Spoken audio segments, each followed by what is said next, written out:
2 HP ची गिरणी, पूर्णपणे प्लाय बॉडी आहे. हे इथं असं सेन्सर जेव्हा लावतो ना आपण, म्हणजे चालू वगैरे ठेवण्यासाठी त्याच्यासाठी हे ठेवलं जातं.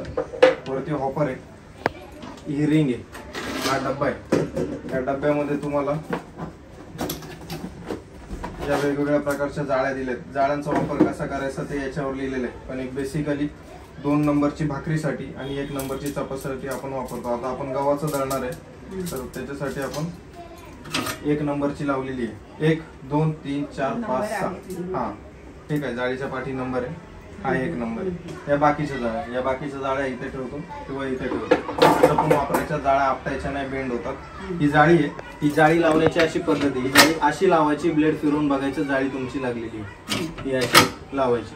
लावल्यानंतर हा रेग्युलेटर आहे, हा दरवाजा आहे, हे असं बंद करायचं. ही एकदम सोपी पद्धत आहे लावायची. बस हे 2 in 1 चं मॉडेल आहे. याला समोरून हॉपर पण येतं, त्याच्यात तुम्ही हळद, खारी, खोबरं वगैरे ते दळू शकता.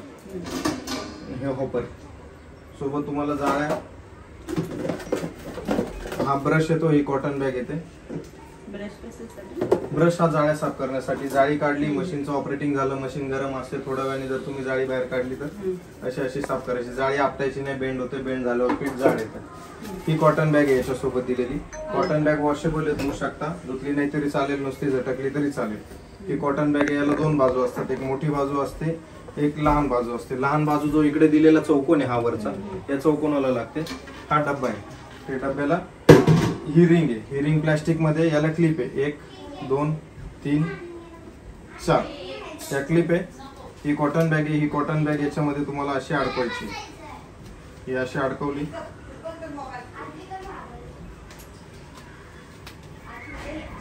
अशी अडकवल्यानंतर आपण अशी ही काढून घ्यायची. एकदम इझी आहे, काही असं अवघड नाहीये.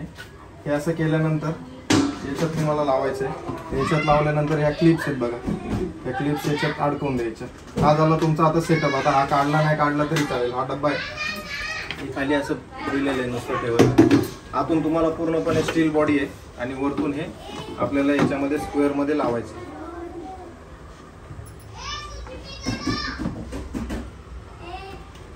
तर हे आता आपण वरती इलास्टिक असल्या कारणाने स्क्वेअर मध्ये व्यवस्थित लावून घेतलेलं आहे. एवढीच प्रोसेस आहे, याच्या व्यतिरिक्त काय नाही. इथे मोड आहे बाजरी आणि गव्हाचा, तर तो गव्हाच्या साईडला ठेवायचा. गहू असेल तर बारीक, जेवढं भाकरीचं धान्य असेल, कोणतंही भाकरीचं धान्य असेल तर तो वरती ठेवायचा. जेवढेही म्हणजे मोठे एलिमेंट असेल, मोठे धान्य असेल त्याच्यासाठी तो खाली ठेवायचा. ओके, हा दरवाजा आहे, हा दरवाजा लावला. दरवाजा लावल्यानंतर तुमच्या जाळ्या वगैरे जे काय आहे ते इथे ठेवले आपण बरोबर. आणि बटन दाबलं तर मशीन बेल देणार. धान्यामध्ये स्क्रॅप, स्क्रू, लोखंड तुकडा, काही दगड वगैरे नाहीये ना. कुठे धान्य चालू झाल्यानंतर तुम्ही धान्य टाकून द्यायचं, त्याच्यामध्ये टाकून द्या, काय प्रॉब्लेम नाही. हा म्हणजे पहिलं थोडस साफ केलेलं आहे का? हो साफ. टाकल्यानंतर तुमचं दळण चांगलं.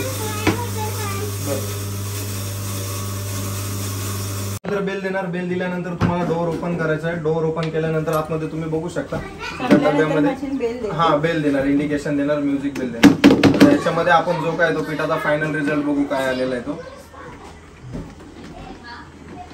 त्याचं पीठ झटकून घ्यायचं. हे बघा हा रिझल्ट, हात लावून बघू शकता तुम्ही.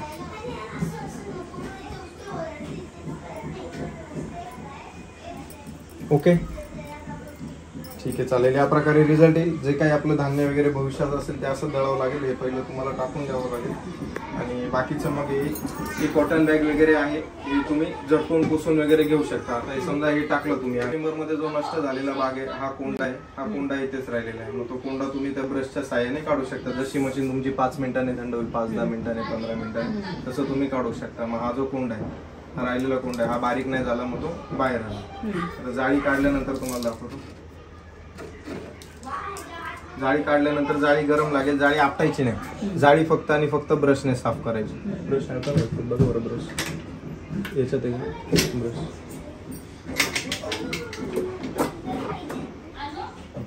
हे अशी तुम्ही ब्रशने असं तुम्ही क्लीन करू शकता. तुमच्या डब्यामध्येच हे पीठ, म्हणजे तुमचं वेस्टेज कुठेच जाणार नाही पीठ. आणि हे पण आपण असं डब्यामध्ये टाकू शकतो. जर तुम्हाला चाळून वगैरे नसेल घ्यायचं तर तुम्ही डायरेक्ट ते करू शकता. आता हे असं झाल्यानंतर तुमची जाळी फक्त जाळी आपटायची नाही एवढं लक्षात राहू द्या. धान्यामध्ये लोखंड स्क्रॅप तुकडा असा येणार नाही याची फक्त काळजी घ्या. जाळी लावल्यानंतर हे फिरवून बघायचं म्हणजे व्यवस्थित तुमची जाळी लागलेली. आता राहिलं फ्रंट हॉपरची गोष्ट, तर ही फ्रंटची पट्टी आहे आणि हा तुमचा हॉपर. हा हॉपर त्याच्यामध्ये असा डायरेक्टली लागतो, हॉपर लागतो असा डायरेक्ट बस. आणि मग इकडनं तुमचं मटेरियल टाकत राहायचं. बटन दाबायचं, बटन दाबल्यानंतर तो काळा नॉब होता ना ते बंद नाही करायचं. नाही, हे बंद करायचं, हे बंद करायचं आणि इकडनं मटेरियल टाकत राहायचं आणि हा काळा नॉब आहे तो इथे ठेवायचा जेणेकरून तुमची मशीन चालू आहे सेन्सरला टचिंग. एवढंच आहे बस, बाकी काही नाही. हे इथे ठेवतो, ब्रश पण इकडे ठेवतो. हा हॉपर फक्त लहान पोरांना सांभाळून हा धारदार आहे, स्टीलचा असतो.